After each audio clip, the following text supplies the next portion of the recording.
Hola, ¿qué tal? Sean bienvenidos a Derechos sin Fronteras, el espacio donde analizaremos cómo los derechos humanos cruzan fronteras y transforman sociedades.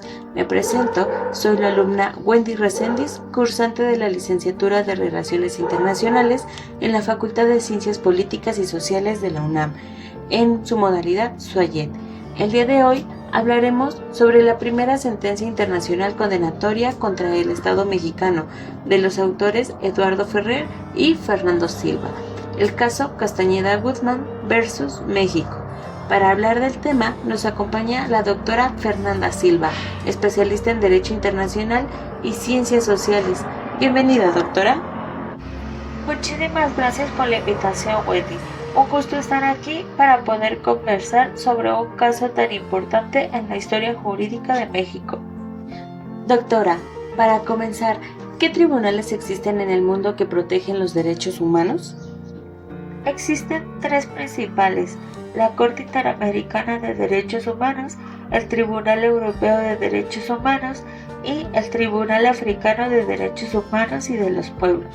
Cada uno de estos protege a los ciudadanos de su región cuando sus derechos son violentados por el Estado.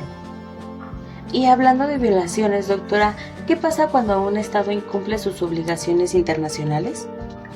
Se activa el principio de responsabilidad internacional del Estado, que lo obliga a reparar los daños y modificar sus leyes o prácticas para no repetir la violación. Ok. En el caso Castañeda, la Corte ordenó que México adecúe sus leyes a la Convención Americana. ¿Esto es un ejemplo de recepción de derecho internacional? Así es, mi querida Wendy. México tuvo que incorporar las normas internacionales a su legislación interna, lo cual muestra cómo un derecho internacional influye directamente en la nacional. Doctora, ¿nos podría explicar por qué los derechos de participación democrática son tan relevantes?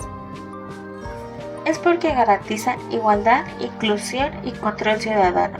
Permiten que todas las personas participen en las decisiones públicas, evitando la discriminación y fortaleciendo el derecho del Estado. Ok, ¿y puede un Estado restringir estos derechos libremente? No. Las restricciones deben ser legales, legítimas y proporcionales. No pueden unirse para limpiar la libertad política de forma arbitraria. Doctora, ¿cómo se incorporan los tratados internacionales en México? Existen dos formas: la recepción automática, que es cuando el tratado entra en vigor sin más trámite, y la de recepción específica, que es cuando necesita una ley nacional. En México, tras la reforma del 2011, los tratados de derechos humanos tienen rango constitucional. Entonces, ¿la Convención Americana ya es parte de nuestro derecho interno? Exacto. Al ratificarla, México aceptó cumplirla dentro del sistema jurídico. Por eso, los jueces nacionales deben aplicarla directamente. Doctora, cuéntenos brevemente en qué consistió el caso Castañeda Guzmán. Mira, Jorge Castañeda quiso postularse como candidato independiente, pero la ley se lo prohibió. Tras agotar los tribunales nacionales, acudió a la Corte Interamericana, que determinó que México violó su derecho a la protección judicial, al no ofrecerle un recurso efectivo.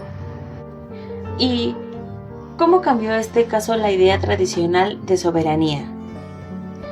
Este caso mostró que la soberanía ya no es absoluta.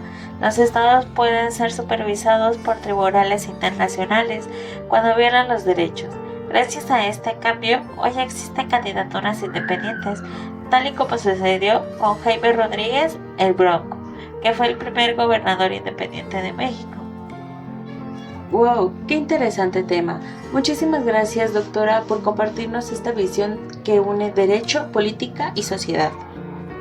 Gracias a ti, Wendy, por la invitación. Recordemos que los derechos humanos no tienen fronteras, pero sí defensores. Esto fue Derechos sin Frontera. Nos escuchamos en el próximo episodio para seguir explorando cómo la justicia internacional transforma nuestras democracias. ¡Hasta luego!